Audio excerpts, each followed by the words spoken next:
Okay, so welcome to our third pickup webinar of this oh so eventful semester. I'm Nick Nelson. I am at California State University, Chico, in physics, and by some trick of fate or something, I got put in charge of organizing these things.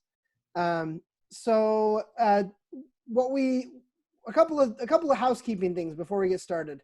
One is, I imagine we're all getting quite good at Zoom now, but as a courtesy thing, and just to clean up the audio quality, if you wouldn't mind muting yourself when you are not speaking, that will help the audio quality overall. And if you have questions, and you'd like to interrupt without just interrupting over the top of people, there are a couple of ways to do that. You can raise your hand in the participants window, or you could put your question in the chat window. Either one of those are good options. The purpose of, sorry, one more announcement before I forget. We will have our fourth and final one of these meetings on May 14th at 5 p.m. Pacific, so 9 p.m. or 8 p.m. sorry, Eastern. And on that one, we're going to talk about sort of what we've learned and what we plan to keep moving forward in our courses from this move online that many of us have had to experience, whether we wanted to or not. Tonight, what we're going to talk about is what are often called failure modes in engineering. So there's an entire discipline in sort of quality control where they call looking at failure modes. So examine something that went horribly wrong and trace back to where it started and figure out why and how it went from whatever minor problem to whatever major problem. So in sort of an homage to our engineering friends, tonight we're going to be talking about failure modes for online physics.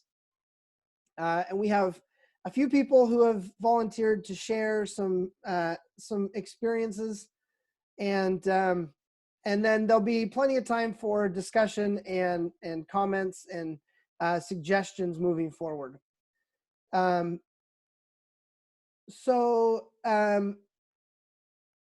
With that, I guess we'll go ahead and get started. I thought I would lead off the sharing here. So my experience is just sort of it was very illustrative to me of the challenges of trying to teach physics entirely through a screen. And it happened about 2 weeks ago in my intro calculus-based mechanics class when we did our introduction to rotation. And I introduced them to cross products. And it did not go well at all. You know, we sort of have our traditional way of talking about cross products. We teach them the right-hand rule, and we make our entire class do all these sort of contortions about trying to turn their hand in whatever direction, right? And making sense out of torque vectors and rotational variables and things of this nature. And so I had approached this in much the same way I did in the past. I had some nice, illustrations from the book. I had set up a camera so that I was a little further back, so that I could sort of hopefully show them some contortions, and it went over like a lead balloon. It was just a mess. I had students asking the quote that sort of crystallized for me that this was not going well was I had gotten to the point where we were drawing vectors, and I was asking them to figure out which way the cross product was pointed. And of course, I was drawing all the vectors on a plane. because that's what they could see. And I had several students ask me in succession if I could please do an example where the two vectors weren't in a plane. If I could have it so that the two vectors we were going to take the cross product of weren't both on the paper. And that illustrated to me very nicely that I have a problem here. That I fundamentally can't communicate something that needs to be communicated through the medium that I was trying. So after some good suggestions from colleagues and regrouping and coming back for the next class period, which I should actually give a little bit of background on this class. So this is your standard calculus-based introductory mechanics course. It's mostly freshmen and sophomores, and it's mostly engineering majors. There are also chemistry and physics majors in the course, but the majority of the students are engineering majors. And before the move online, it was a class of about 48 students.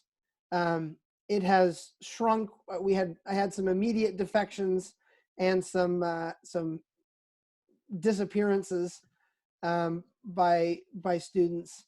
And so I'm down to a group that regularly attends the online lectures of about 30 to 35 students, depending on the day. So anyway, I regrouped. I thought to myself, how do we teach this? And the first suggestion I'll have is very non-computational, and that is I had everybody get a wrench or a screwdriver. And the nice thing is that the students all, while holding a wrench or a screwdriver, could do a cross product because they knew how screws worked. I could show them that if they took their screwdriver and they held it in their right hand and they turned it this way, that the screw would go the direction of their thumb, right? And if they held it this way and turned it, the screw would go the direction of their thumb. So that was my very low-tech solution, but it had the advantage that it allowed them to see it not on a screen. It gave them sort of a context that they were familiar with. It gave them a 3D object that they could hold in front of them. And I think that was one thing. The other thing, and this is my more technological solution to this, and I'll share my screen here so that I can show you this thing. So I ran into this website purely just by Googling things. But somebody built a vector plotter, right? It's just a three-dimensional renderer of vectors. And so you can come over here and enter the coordinates of your vector, right, in component form, which my students are generally very comfortable with. We've been doing that all semester, so they're okay with seeing a vector as a list of 3 numbers. And then it will show you, it can actually show you a number of things. It can do adding vectors, subtracting vectors. But the thing that I was interested in is it could show you the cross product. And it's a interactive web page. And so you can grab it and you can rotate it around. And you can actually see in some sort of sense what's happening in 3 dimensions. And so I asked my students to pick whatever vectors they like. They could punch in any numbers they want. And try to make some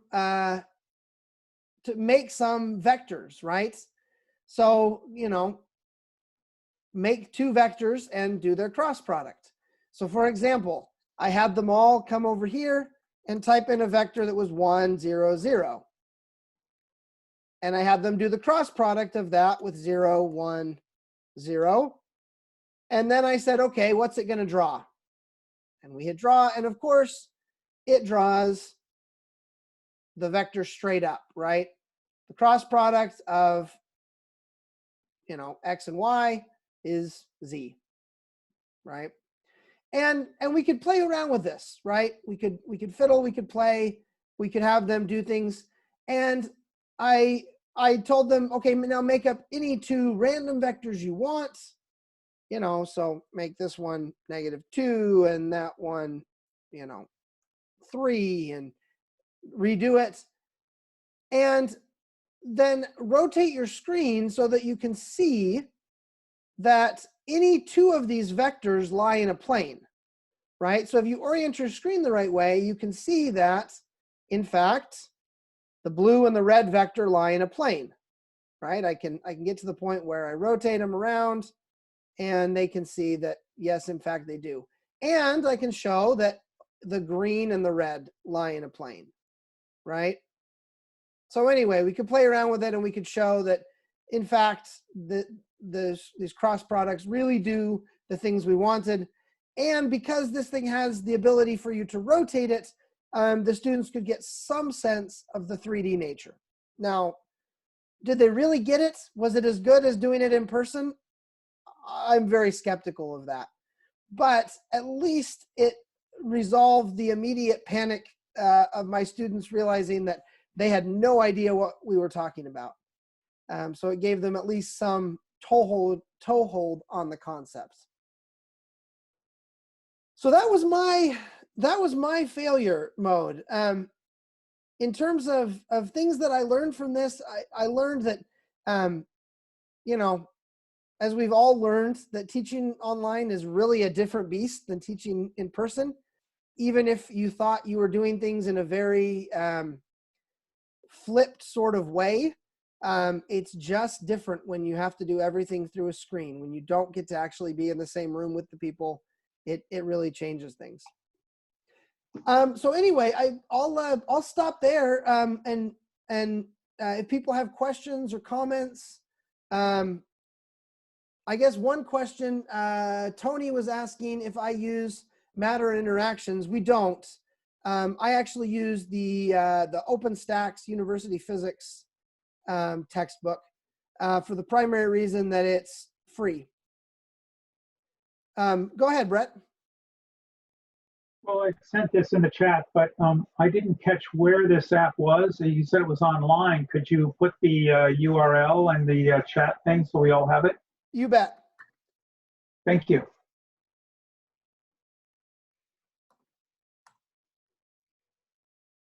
Any other questions, comments, thoughts?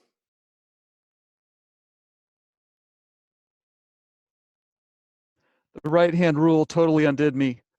And then I tried flipping my camera, and that just made it worse. So next time, I'm just going to practice when nobody's watching.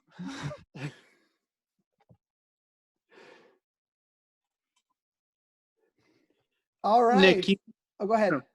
Nick, using this as an example, how did you take this or how did you try to take this from the first fruits of the Spirit? From a demo online to an activity for the students to try on their own? I guess, how did you go from this as a synchronous activity to an asynchronous activity? So I use this primarily in a synchronous way. So one of the things that I've been doing when my class was in person, my class was generally centered around sort of group activities. And so I've been using the feature in Zoom where you can use breakout rooms. I don't know if folks have tried that. But I've been putting people in groups, and I've found that through some trial and error, I've found that groups of about 6 work best in this format. I use smaller groups in person, but for some reason, when I do small groups on Zoom, I find that I get some non-trivial number of groups that are effectively just dead in the water. Everybody's got their camera off, nobody's talking, And so the slightly larger groups I've found at least make it so that everybody is in a active environment. Now, whether or not those people are all interacting is a different question, but at least I'm not putting people into a room where nobody's going to talk. It also helps because it's hard for me to get from room to room. There's a lag in moving each place, and then I jump in and I don't know what's going on. And my arrival always disrupts what they were doing. And so having fewer groups works out a little better. The way I used the activity with the website was simply that I gave them a list of things to try. So for example, one of them was the one I showed you, put one along the x-axis, one along the y-axis. See where the cross product goes. Another one was what I told you before. Enter any two random vectors and see if you can line up A and B, or V1 and V2 in a plane, and show that, and visually show that the cross product is perpendicular to that. I asked them to find one where the cross product was 0. So anyway, I gave them several different activities and then asked them to go through and do them. And that seemed to go decently well. That's harder for my students. I do have some students that are participating asynchronously. I gave them the same list of requirements, but because they're not meeting with other students, they're just sort of on their own. I did have one student bring that to office hours. I do office hours on Zoom. But yeah, the others that are participating asynchronously, I presume they did it on their own, but that's probably optimistic.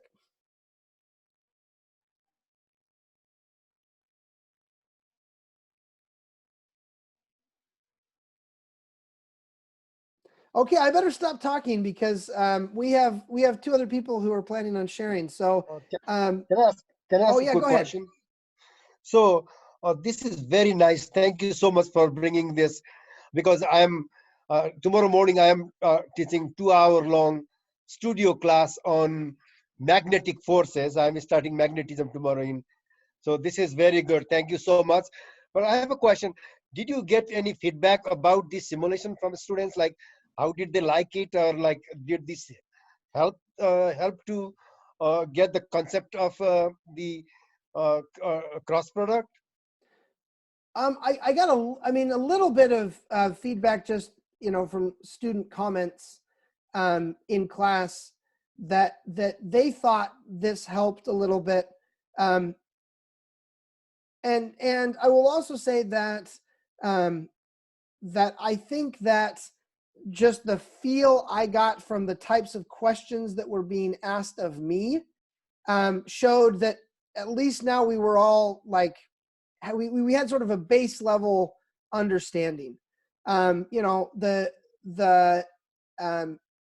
first time I tried to introduce this thing, it was very clear from the questions the students were asking that they had no sort of geometric sense of what a cross product was. After trying these sort of 2 things, the one with the wrench or the screwdriver and the one with with this sort of demo, they were at least asking good questions, maybe is the right way to say it. So I felt like they had gained something from it. I don't know if it solved their problems, but it got us at least moving forward. Thank you. Thank you very much. Okay, I'm going to stop talking and turn it over to, let's see, where'd he go? Oh, there he is, Tony. Tony was going to tell us about his experience. So let me stop sharing my screen. And Tony, I'm not sure if you want to share something or not, but I'm going to make it so you can if you want to. Thank you. Hello, everyone. So my name is Tony from Bismarck, North Dakota, and I've been teaching at University of Mary not too long. I just moved there in the fall, though I taught there over summer. And so we were one of the few holdouts before we transitioned to online teaching. So we kind of had summer was, spring break was a lot sooner than most of you guys. I think it was early March. We were on spring break, so we came back and continued moving on. And so we were actually hoping to just stay as long as possible on campus before things became really bad in North Dakota, but that couldn't work out.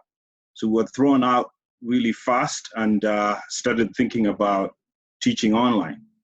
And as I'm speaking, we're done with the semester. Grades were due yesterday, so I'm kind of finished with all that stuff, which is a good feeling to have. But my failure mode and successes are going to be so intermingled that I don't know what will look like a failure would be like a success.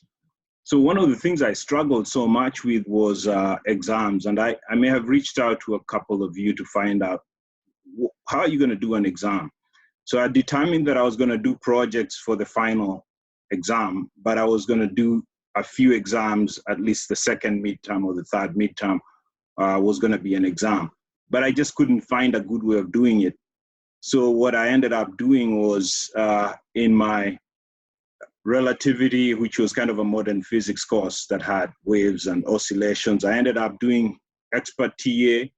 So it was just a glorified extension of homework, a bigger homework set. And I didn't really like it. The students were okay with it, but I didn't think that it engaged them as well. So I thought that was my failure mode. So the next exam that I was going to have was going to be on Canvas. And so I did an exam on Canvas, which worked a lot better, but still had some issues because I'm not very original at coming up with test questions. So these test questions can be Googled easily and all that. And so my strong students did okay, but there were some outliers who did exceptionally well, who weren't doing as well in previous exams. So I was like, oh, that's a problem.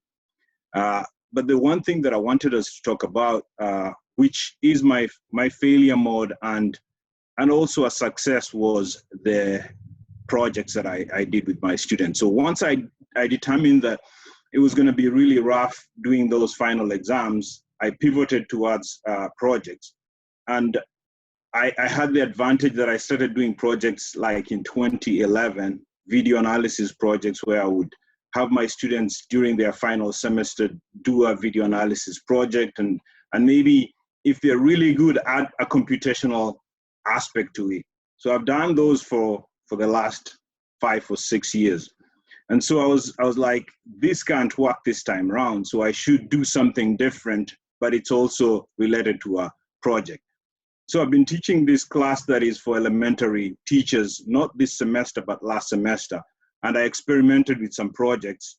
And I'm going to share my screen pretty soon here and tell you what I was doing with So I'm ready to share the screen, Nick.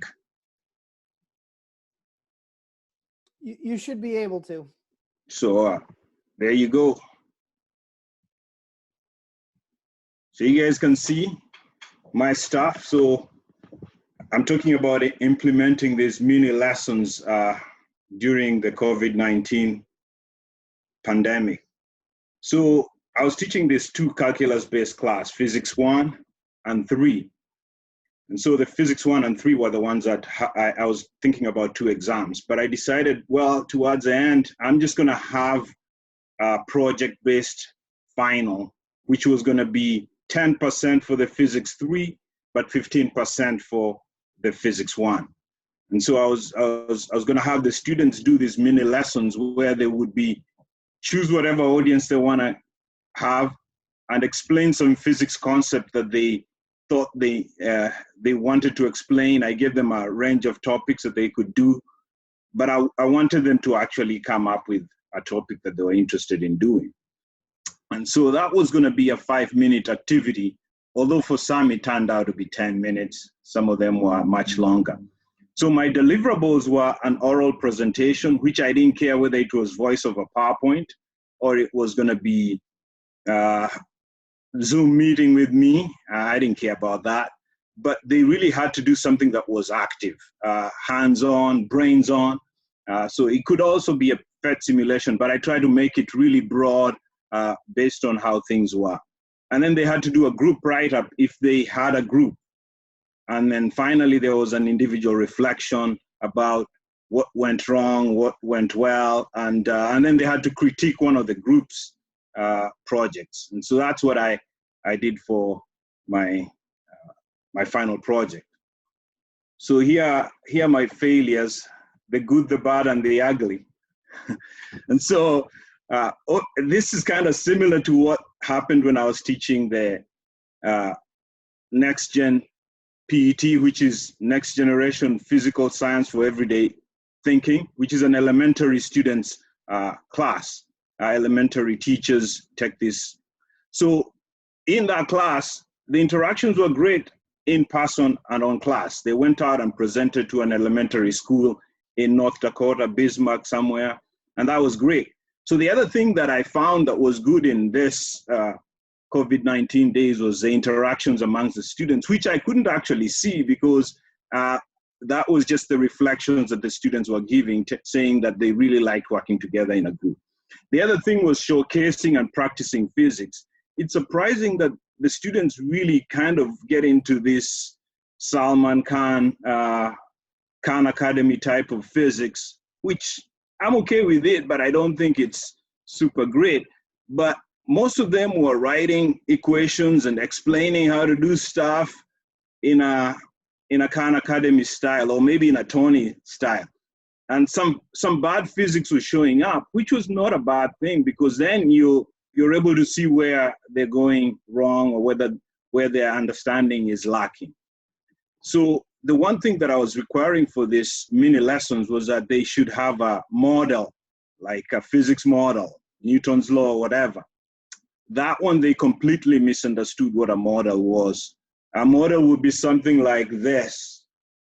Maybe it's a physical thing for them was what a model is. And so that was, and then the other thing was sloppy writing, because this thing was probably done last minute. But the videos were really great. And then the final ugly thing was the procrastination on my part and on their part. So the 253 students who are much older did a much better job of doing their projects and scaling things and working together. And so their finished product was much better, but they were more senior students than my freshman students who seem to have been loaded up with a lot of work. But that's about it. Any questions? I have a quick question. Yep. So, so those projects were assigned individually, or those were assigned in a group, like maybe a group of 2 or something like that? How did you manage the project? Thank you. Yeah, that's a good question. So I had planned on having projects, but now I scaled them down. Typically, I would have them to do a physics problem, like a physics project, like maybe go out in a field and kick a football, or do something that's motion related, or whatever experiment they've done, they want to do. I'll be happy with that. But now, not being aware of where they're going to be and whether they'll have the equipment needed, I kind of made it a broad project. Whatever, if they wanted to do a project that involved something that was motion based, they could do it. If they wanted to explain a physics concept, but I also gave them the ability to form a group and do it, or just be individual and do it alone. And most of the students were thinking, I'm just going to go it alone because I'm in Colorado and my other guy, my friend, is in North Dakota. Or I'm in Montana and this guy is in Michigan. So it made sense, although some students were collaborating across state lines. So I gave them a lot of flexibility. I think one of the good things was being flexible. If I had been inflexible, that would have been a tough thing for them. Yeah, thank you. Yeah.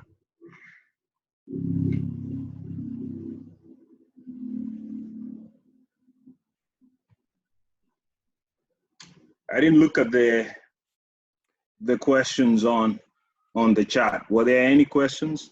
I have think a a couple of question. people had hands up. Okay. Go ahead, Blake. I like the idea of having them critique each other's work, and I love the idea of having them present. Have you considered having them present live in a live session or a couple live sessions instead of recording? And how do you help them give more meaningful critiques? Actually giving a meaningful critique was a problem. They didn't really give meaningful critiques. So a few people who did a good job just based on how critical they are. But presenting live was there was only one group that presented live at midnight when the project was due on Friday. So that was an interesting one.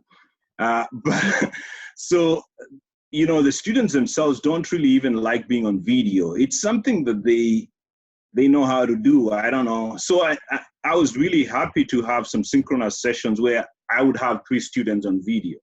That would have been like a success to me, because they would normally not want to be on video. So because I knew the times were kind of a little unusual, I decided not to put an extra burden on them to present live, but I gave that as an option, and only one group took that option to present live. I hope I answered part of your question there. Blake. If I may just add a note on that, I found out that if I gave my students a rubric on what I expect them to do when they do a peer review, that helped a lot, not just myself, but the students in what and how to do a peer review. And depending on what LMS you have, I know in Canvas is very easy to set up such a peer review rubric and add it to the assignment. I'll be honest with you, I had some rubrics, but I don't know if I used them well in grading, because the students were all over the place based on how, sometimes, I mean, it was really helpful for me a week before the projects were due to Zoom with some students, 2 students actually, and they told me, you know, what people are thinking? They're thinking that the only deliverable is a video, and my deliverables were 3 things. So that was really helpful, and I was like, wait a minute, it's not that. You should go back and look at the rubrics, and you should go back and look at the project stuff. It's just that they had so much stuff to do that as you keep adding all this stuff, it just collects on the LMS and no one kind of looks at it. So you really need that one-on-one or occasionally checking in to tell them, hey, this is how to go. And you can't even edit things as well because that in person isn't there.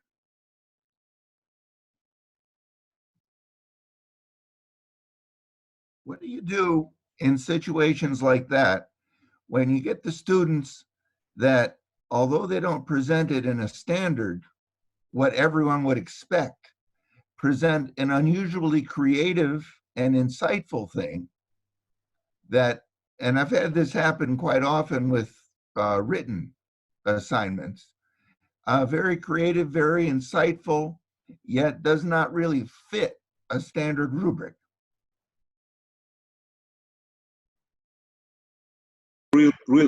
Real quick and let someone else chime in, but I did find some students who were really creative and they didn't follow the rubric, like I needed a bibliography and that wasn't there.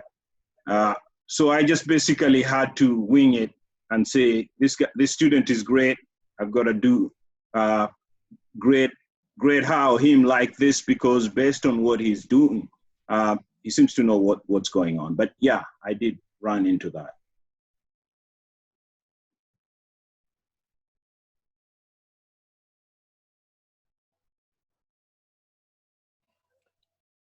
Okay, well, thank you so much, Tony. Really appreciate that. Our last presenter this evening is Brett DePaula, who's going to tell us about his adventures. Yeah, so this isn't distance per se. So it's not a failure because of distance, but it's a computational thing.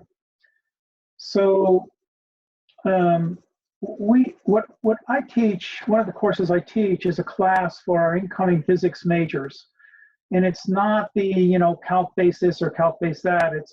it runs parallel to those calc-based Physics 1 and Physics 2 classes. And what we do in that class, we do a number of things. In the first semester, what we do is we teach them a programming language, and in our case, it's Python. And then we apply that to a lot of different kinds of physics problems that are still elementary. The physics part is elementary enough that it sort of makes sense, even though they've just covered it in their Physics 1 course. But it's maybe solving simultaneous equations, maybe it's coupled first order differential equations, because you break up Newton's law, which is a second order differential equation, into two first order, things like this. And that worked out very well. But this year, I tried something different. The way I had run it last year is I thought, well, I know how to program, and I know physics, and I know how to teach physics, but I don't know how to teach programming. So what I did is last year, I forced my students to enroll in a Udemy course. It was Udemy Python Bootcamp. Now, if you just go online and see how much that costs, it's typically around $200 or something, but just about every other week, it's on sale for like a ballpark $10. So it wasn't going to break the student's bank to enroll in this course. And then I used it as a flipped classroom, right? I would assign them, okay, you got to do this lesson. And then in our class, we would talk about it, answer questions. I would give them exercises, whatever. And it worked great. But this year I didn't do it that way. I was stupid. What happened was right when I wanted them to do this, Udemy's course wasn't on sale, and I didn't know when it would be on sale. And so I thought, okay, this semester I'll just teach them myself. I have all their Jupyter notebooks, I can do this. And it was a disaster. And I think it was a disaster for several reasons. One, I think this flipped classroom stuff is a good idea. And what we were doing is we were spending huge amounts of class time when we could have been doing lots of other stuff, using this programming to just teach basic programming things that the Udemy people did much better than I did. So I really recommend this flipped classroom approach. And it occurs to me that in distance ed, it's even better because, the Udemy is always there. It's asynchronous. They can do it whenever they want. You can assign which lectures you want them to do. And then if you decide to have a synchronous version of your class, that's when they all come in. That's when you answer questions. That's when you give them exercises, etc. So I went the wrong way, but next year for sure I'm going back to the first way where I have them all do a Udemy class. But I'll do my homework first. Tony mentioned procrastination, and that was my fault this time, is that I waited too long before I contacted Udemy people. What I found out from them was, well, if I had reserved it in advance and told them what week I want my students to enroll, they could have given me the discount price. So next year I know how I'm going to do it better. And it really, really worked out well last year. And I think the students learned a lot about the programming, which they were then able to use in subsequent, they will be able to use in subsequent courses in our curriculum. So that's my story. It's short and sweet.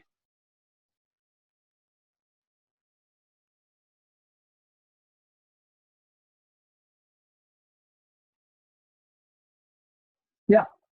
What's the question? A good question.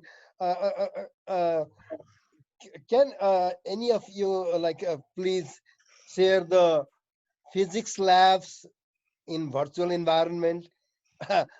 So how is it going on? If any of you have experience for this talk, thank you. Since I'm unmuted already, I'll quick answer. What we're doing in our department, and it's I don't like it, but it was the best we could do. So we announced that we were going to be closed immediately, during spring break. We said, don't come back to the students. So we went and scrambled, and then the week after spring break was just off while we prepared. And what I did, I teach electronics lectures /lab. It's a studio environment. And I ended up just taping myself doing these electronics labs, and then the students would keep lab books and send in PDFs of what they wrote down, what they observed, and I made mistakes so that I could debug it and whatever. But I don't think it worked out well, because electronics is lots and lots of fun to do, but it's really boring to watch somebody else do it.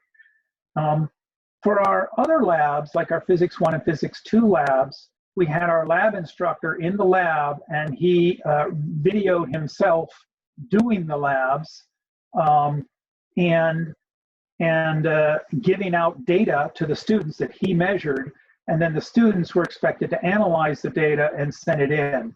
That worked out better than what I did, I think. But we have another guy, and he works at our Salina campus, and he didn't do any of that. He just went online, found simulated labs, complete with data, and sent those to the students. And he says it worked out pretty well. So that's what I can share. But I'm really interested to hear what other people do, because this summer we're going to be completely online, and it's very possible that in the fall we're going to be online as well. So I'm really interested to hear some success stories on the online labs. Thank you for sharing that. So let me share my own experience, because how is it going on? So I just wanted to hear from some of you. So thank you for sharing. I am teaching introductory electricity and magnetism, and so my department had asked me to develop some labs in virtual environment, and so I found these PET simulations, PET, P-H-E-T, PET simulations from University of Colorado Boulder, and I developed. I already implemented 4 labs. My lab instructors, the teaching assistants and learning assistants are the lab instructors. So I developed one lab about Coulomb's law, the charges, play with charges, and Ohm's law. And the third one was discharging of capacitor. I use Pizlet simulation. That was really nice. And the fourth lab was Kirchhoff's rules, and I use PET simulation. Now I'm having a trouble to develop a lab on Faraday's law of electromagnetic induction. So that I have to finish writing this week, because I have to implement that lab in the next week. If any of you have any resources, I will be really grateful if you can share with me. Thank you. There's actually a FET that labeled Faraday's law. It's more conceptual, but it's a really good induction lab. It's labeled Faraday's law. Where is it? It's on FET. It's UC Boulder. Oh yeah, I found that, but I cannot do quantitative things there. Just it is a qualitative. I saw that. So yeah. Ultimately, if nothing else, so thank you so much for sharing that. Thank you. Yeah, our Faraday's law lab was already qualitative, so ours went straight to the FET, no problem, because we were basically doing that in real life. But if you were looking for quantitative, the FET won't do it. Okay, thank you. Mm-hmm. I might add a word of caution. Most of the FETs were originally developed using Java or Flash or something like that. I've only been able to implement the ones using HTML5 because it's the only one that's platform agnostic. It works for everybody. But when I run a Mac, if I can't run it on my Mac locally, it doesn't work. But I have a lot of students who are running everything from an iPad or Android phone or something. And I'm just grateful they have computers. But I figure if I can run it from Linux and from a Mac, I can run it from anything. But that cut out 2/3 of all the FETs. Yeah, thank you. That's a good point, actually. So that's why I'm choosing only HTML kind of files, and so they work and I'm testing on the best computer I have and my 10 years old computer. If that works in both, then that is proved. Thank you. I just wrapped up teaching lab, and it actually was awesome. I would recommend the physport.org resources for suggestions on transitioning to teaching online. And I think the main failure mode when trying to think about what to teach online is how to adapt what we currently do and pop a webcam on it, basically.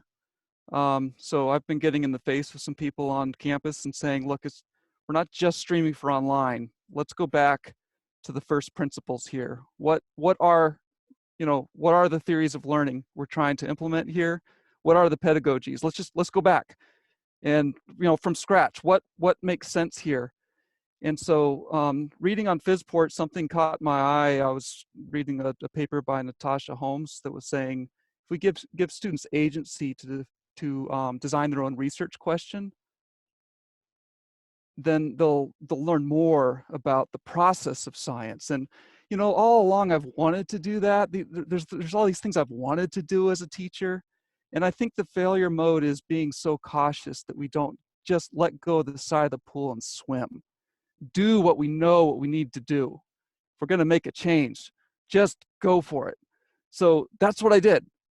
And I'm teaching physics lab for life science majors and engineers, and usually they hate it. They just hate it.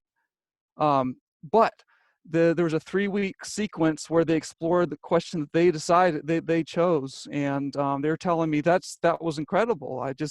I started caring what the answer was. So I don't know. I think that's the main failure mode, and I've gone both ways. I've tried to let's just keep doing what I'm doing just online. But then in cases where I've said, let's go back and do what I really know what I need to do, it's worked out so much better.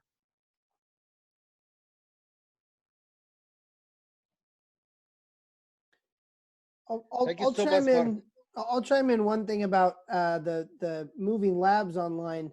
Most of my labs, so we got about 48 hours between when they decided we were moving online and when we actually got locked out of our building. So I just stole basically a lab station's worth of equipment for my intro mechanics lab. And so I've just been trying to, most of my labs have been the ones that, like Brett was describing, where I've videotaped myself doing a lab, given the students the data, and asked them to basically write up the lab report, do the analysis. But I got brave, and I had polled my students when this happened, so I knew what kind of technology they had. And I'm lucky that in my class, all of my students have a smartphone, which I know I have colleagues where that's not the case, but it worked out well enough that all of my students have access to a smartphone. And so you can download, there are a number of apps that will make use of the accelerometer and gyro sensors on your smartphone to, that'll make that into a downloadable file, right? That'll put your accelerometer data into a .csv file that people can play with. And so I built one lab where I tell the students that they have to take their phone and strap it to a rigid object, a stick or something, and swing it around, right? And swing it around at different rates, and they have to wave it in the air, and they have to come up with some way that demonstrates relationship between linear and angular variables. And I basically left it at that. And I would say that maybe 10% of the lab submissions for that were very sad, right? They downloaded the app, they turned their phone a little bit and said, oh, look, it's the, angular acceleration, yay. But and then there were some that were a little better, but I was surprised. Maybe half of the submissions they got really into it. They you know, they were taking their thing, and several of them were amazed to find out that they measured the exact same angular velocity if they put their phone on the bottom of the stick or the top of the stick. And so, you know, they actually explored, and part of that I think maybe is a boredom thing, being asked to actually physically do something as opposed to sit at a computer and do something. But it actually, so if we're online again in the fall, my plan, and we'll see how well it goes, but my plan is to do a few of those very simple sorts of labs that take advantage of smartphones, and allow them to explore and invent a little bit, rather than, you know, we have the lab, we do the, you know, they watch me do the lab, I give them the data.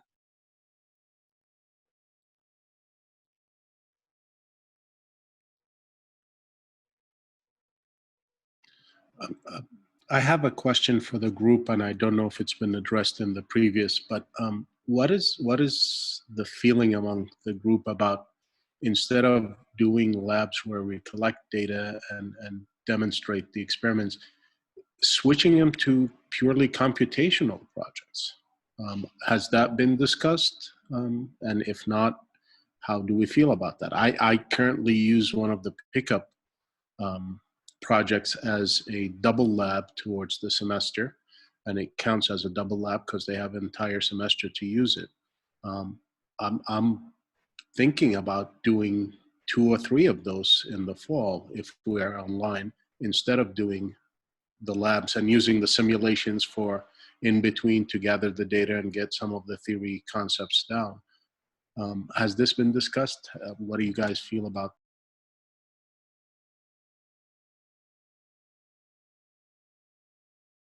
I actually like the idea of using some of the simulation labs, but what I'm finding in this online environment that I have this semester is each person is doing it separately and not communicating with anybody else. And you might have 7 people making 7 different mistakes or misunderstandings and not making the effort to communicate with anybody else. Whereas in a lab environment where you've got everybody in the same room, the debates and the discussions and the arguments that result are, I would say, 40% of the lab. And during that time, during those debates and discussions, is when the students actually find out the most about what's going on. The decisions they have to make about how to approach it, how to measure it, what to do with it after they have the measurement, how to graph it. The discussions about questions like that, rather than putting the instructions in the lab, is where the students, at least in my opinion, learn the most about the physics and about experiments. And I can't get them to do this online. If I may interject, I tried something and it worked for me. I'm not saying it will work for you, but I forced them to work in labs by accepting only 1 lab report per group. And then as a follow-up, I would ask each one of the group members a different question about the lab to make sure that everybody tried to carry their own weight. That has worked for me, but my classes are capped at 24, so I don't know if that would be worth it for larger classes if you have a larger class. What I would find in that case, and what I have found, even in the individual, in the in-person lab, a tendency to have one person in the group do all of it, whichever one, usually the one that is most willing to do it and has the least amount of, well, I'll wait until the last minute, will do the entire work. And then maybe 20% of the students will just guess at the question and not really care if they get it right. And then you've got the others who will be communicating by cell phone and will ask each other. Giving a test online is different from giving a test in class, especially if it's going to be just a simple, quick question.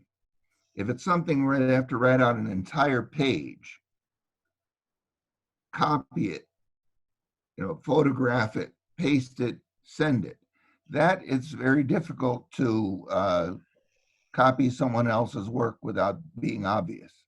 But if it's just a quick question about what they saw, I would expect about half my students, since they all do live in Peoria and the Peoria area, and a lot of them have known each other since grade school, I would expect a lot of people just cell phoning their, at least one of their lab partners, or sometimes through what is it called, Google Docs, communicating that way, and then just from whoever wrote it up, finding out the answer.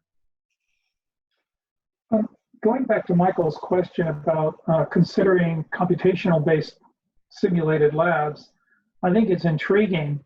The problem for my department is that almost all of our labs are for non-physics majors, and I can't guarantee that any of the students would have, or I would need all of the students in a class to have the computational skills. We can't start teaching them programming from scratch. Now, we could think about doing that for our upper level physics majors courses, however, where you're doing the classic experiments.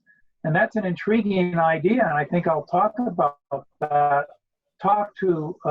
my colleagues about that who are teaching those courses. I think that's intriguing. But for our big classes, whether they're engineers or life science majors, I just have no guarantee that they have the computational skills to even start a project like that. No, but I think that's where you're wrong. That's where you're wrong. I'm talking about in my university, okay? I teach at Ohio State. We've got bigger than most, so we haven't yet scaled it up to that size. But the thing I've been saying for years now is that when we think of introductory computer science activities and introductory physics courses, we think of study Python for 2 weeks and then write this program and press play and watch it go. I don't think that is an approach that is actually going to meet students where they're at. So in my classes at Ohio State, which are freshman engineers and biology and science, we construct simple games with 2D physics, so Angry Birds, Asteroids, Pong. And there is a way of writing these programs in which you highlight the physics part of the code, and you don't show them how to make a vector that is this long, which is green, which is pointing in this direction, which has a particular tip on the end of it. Like you just hide from them the graphics details because they do not need to know that information, and it just clutters the code endlessly.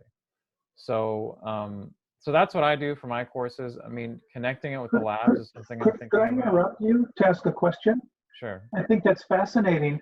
Could you make some of that code available just as samples so we can see how you're doing what you're doing and try to run with it? That sounds really interesting. Yeah, so the STEM Coding YouTube channel has lots of good examples, and I should, Brian's on the line too. He has lots of good stuff too on his Let's Code Physics YouTube channel too. Could you put it on the PICUP site?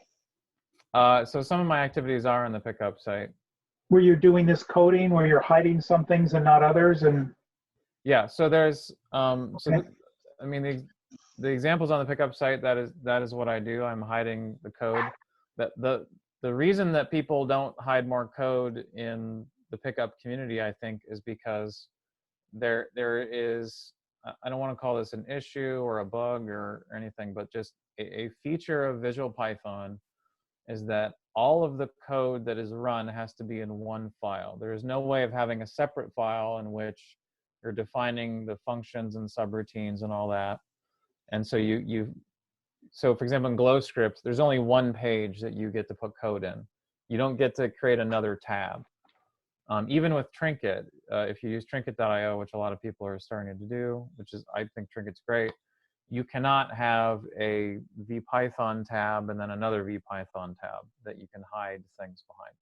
But I don't use VPython, I use JavaScript, and JavaScript has no problem with that. There's also other Python libraries. So for example, I use what's called P5, which is like the processing library for JavaScript. There's also a processing video processing graphics library for Python. And those languages have no problem whatsoever in allowing you to create a separate file that has various subroutines and things that the student just simply doesn't need to see. So I would never force my students to spend a week learning Python. Instead, you give them a code and you say, change this, and over time they come to understand how the codes work. And so I introduce to them like features of the code in order to solve problems in what I'm asking them to do. So like adding a projectile to the asteroids game, we have to talk a little bit about local and global variables, for example. That's when I introduce it, not at the very beginning. Anyway, end of rant. So thank you. I'm gonna have to jump in here. We're now 10 minutes past the hour, so I'm gonna stop the recording and formally close the meeting. But first, I wanted to thank all of you for coming and sharing your thoughts and experiences, and particularly for Brett and Tony, who shared some face plants. And let's give everyone a round of applause.